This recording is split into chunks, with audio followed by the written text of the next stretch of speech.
Le théorie est la seule chose qui te permet d'être sur la bonne voie, n'est-ce pas, de la rectitude. Un jour, j'ai entendu des veilles de poésie récitées par Cheikh Suleiman Al-Hayli et j'ai questionné personnellement mon enseignant sur Ramadan. Est-ce que, où n'est-ce pas venir ces veilles de poésie? Lorsque Cheikh Suleiman Al-Hayli avait dit qu'il n'était pas permis pour quelqu'un d'être ami avec quelqu'un qui est Moutala ou il a mal arrêté. Lorsque le vent se tord pour aller à gauche, il se tord avec le vent. Il m'avait dit que cette parole était peut-être pour Imam Ash'ari ou pour Imam Ali ibn Abi Talib radiyallahu ta'ala anhu.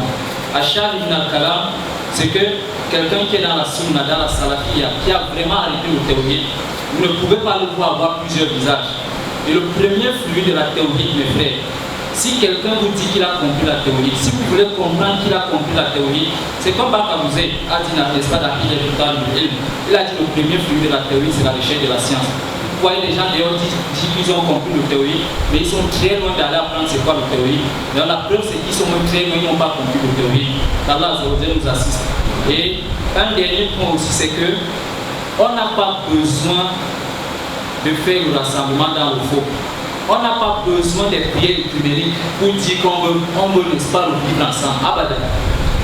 On n'a pas besoin des prières écuméniques. D'abord, on a les prières écuméniques que les musulmans s'autoproclament, disant qu'ils sont des imams et des consorts, pour aller dire qu'ils vont faire des prières écuméniques. Même dans cela, même d'abord, il y a l'hypocrisie. Oui, je mens. Parce que si on appelle les musulmans, on appelle encore les non-musulmans, venez vous rassembler pour prier. Le musulman dans son cœur sait que toi, en face de lui, comme tu n'es pas musulman, tu es kafir.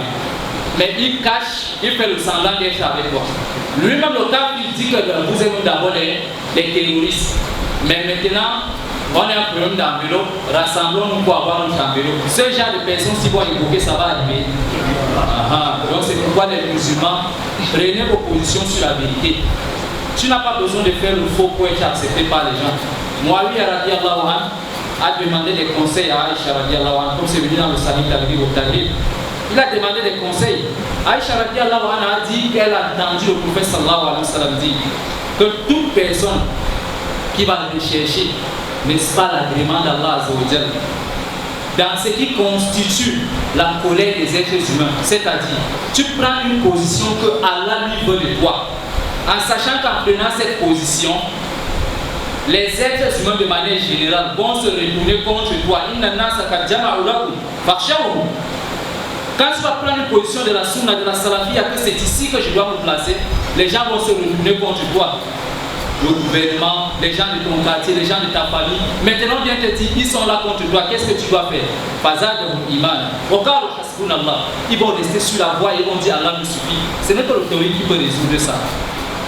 Le théorie enlève la jalousie dans nos cœurs. Le théorie éloigne le tribalisme. C'est pourquoi ceux qui sont encore jaloux de certains de leurs frères, que pourquoi tel a voyagé pour aller étudier là-bas, pourquoi ce n'est pas moi, il est jaloux de lui. Celui-ci a même encore un problème de la théorie. Même à partir d'ici, tu comprends que c'est parmi certains prédicateurs, il y a parfois un problème de la théorie. Parce que quelqu'un qui a le théorie ne peut pas être jaloux de l'autre.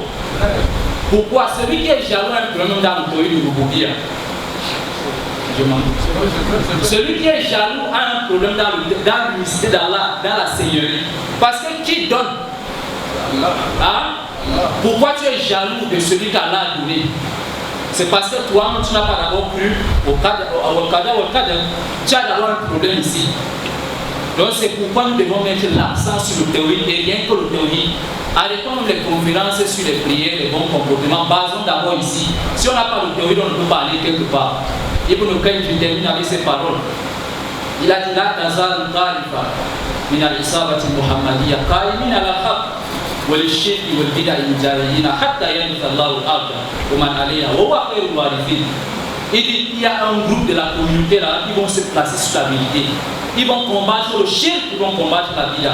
Parce qu'ils savent que ce n'est qu'ici qu'il y a le salut de l'humanité. Ils vont combattre ceci, rien ne pourra les changer parce qu'ils ont le théorie, ils ont la tabac, la fermeté, jusqu'à ce qu'Allah va éviter la terre et tout ce qu'il y a, n'est-ce pas, et tout ce que la terre contient. Donc Allah subhanahu wa ta'ala nous maintient sur cette théorie et qu'on ne puisse pas changer, quelles que soient les pressions, n'est-ce pas, des des ennemis et des innovateurs. Wallah, et qu'Allah nous maintienne sur cette voie jusqu'à nos jours morts. الشرح والإبانة على أصول السنة والديانة